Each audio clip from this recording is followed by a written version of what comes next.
ವಿಶ್ವದ ಅತಿ ದೊಡ್ಡ ಧಾರ್ಮಿಕ ಕಾರ್ಯಕ್ರಮವಾದ ಮಹಾಕುಂಭ ಮೇಳವು ಪ್ರಯಾಗ್ರಾಜ್ನಲ್ಲಿ ನಡೆದಿದೆ. ಇದು ಭಾರತೀಯ ಸಂಸ್ಕೃತಿ ಮತ್ತು ಸಂಪ್ರದಾಯಗಳ ಸಂಗಮ ಮಾತ್ರವಲ್ಲದೆ ಜಾಗತಿಕ ಏಕತೆಯ ಸಂಕೇತವೂ ಆಗಿದೆ. ಲಕ್ಷಾಂತರ ಭಕ್ತರ ಜೊತೆಗೆ ಪ್ರಪಂಚದ ವಿವಿಧ ಮೂಲೆಗಳಿಂದ ಬರ್ತಿರುವ ವಿದೇಶಿ ಪ್ರತಿನಿಧಿಗಳು ಕೂಡ ಈ ವಿಶಿಷ್ಟ ಕಾರ್ಯಕ್ರಮದಲ್ಲಿ ಭಾಗವಹಿಸುತ್ತಿದ್ದಾರೆ.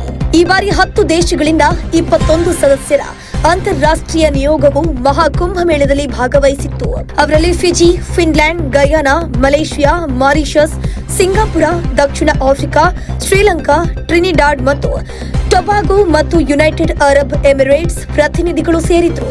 ಈ ಪ್ರತಿನಿಧಿಗಳು ಕುಂಭಮೇಳದ ವ್ಯವಸ್ಥೆಗಳನ್ನ ಪರಿಶೀಲಿಸಿದ್ರು ಮತ್ತು ತ್ರಿವೇಣಿ ಸಂಗಮದಲ್ಲಿ ಪವಿತ್ರ ಸ್ನಾನ ಮಾಡಿದ್ರು.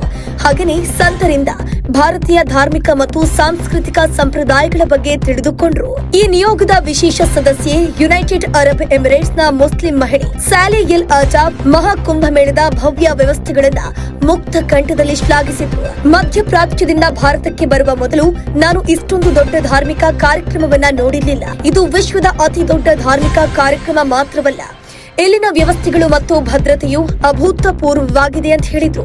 ಇನ್ನೊಂದ್ ಕಡೆ ಮುಂಬೈನ ಶಬ್ನಮ್ ಶೇಖ್ ಎಂಬ ಯುವ ಮುಸ್ಲಿಂ ಮಹಿಳೆ ಕೂಡ ಮಹಾಕುಂಭ ಮೇಳದಲ್ಲಿ ಭಾಗವಹಿಸಿದ್ರು. ಶಬ್ನಮ್ ಶೇಖ್ ಕುಂಭ ಮೇಳದಲ್ಲಿ ಅನೇಕ ಸಂತರು ಮತ್ತು ಮಹಾಪುರುಷರನ್ನ ಭೇಟಿ ಮಾಡಿ ಆಶೀರ್ವಾದ ಪಡೆದರು. ಅಲ್ಲದೆ ಅನೇಕ ಸನಾತನ ಆಚರಣೆಗಳಲ್ಲೂ ಭಾಗವಹಿಸಿದ್ರು. ಯೋಗಿ ಸರ್ಕಾರದ ವ್ಯವಸ್ಥೆಗಳನ್ನ ಅಪ್ರತಿಮ ಅಂತ ಬಣ್ಣಿಸಿದ್ರು. ಅಯೋಧ್ಯ ಪೀಠಾಧೀಶ್ವರ ಜಗದ್ಗುರು ಆಚಾರ್ಯ ಪರಮಹಂಸ ದಾಸ್ ಸನ್ಯಾಸಿ ಶಿಬಿರಕ್ಕೂ ಶಬ್ನಮ್ ಶೇಖ್ ಭೇಟಿ ನೀಡಿದ್ರು. ಅಂದಹಾಗೆ ಮಹಾಕುಂಭ ಮೇಳವು ಜನವರಿ 13ರಿಂದ ಆರಂಭವಾಗಿದ್ದು ಫೆಬ್ರವರಿ 26ರವರೆಗೂ 45 ದಿನಗಳ ಕಾಲ ನಡೆಯಲಿದೆ.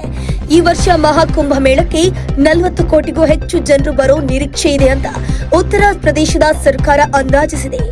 ಬರುವ ಯಾತ್ರಿಕರು ಯಾವುದೇ ಅನಾನುಕೂಲತೆಯನ್ನ ಎದುರಿಸದಂತೆ ನೋಡಿಕೊಳ್ಳೋಕೆ 1.60 ಲಕ್ಷ ಡೇರೆಗಳು ಮತ್ತು 1.50 ಲಕ್ಷ ಶೌಚಾಲಯಗಳನ್ನು ನಿರ್ಮಿಸಲಾಗಿದೆ.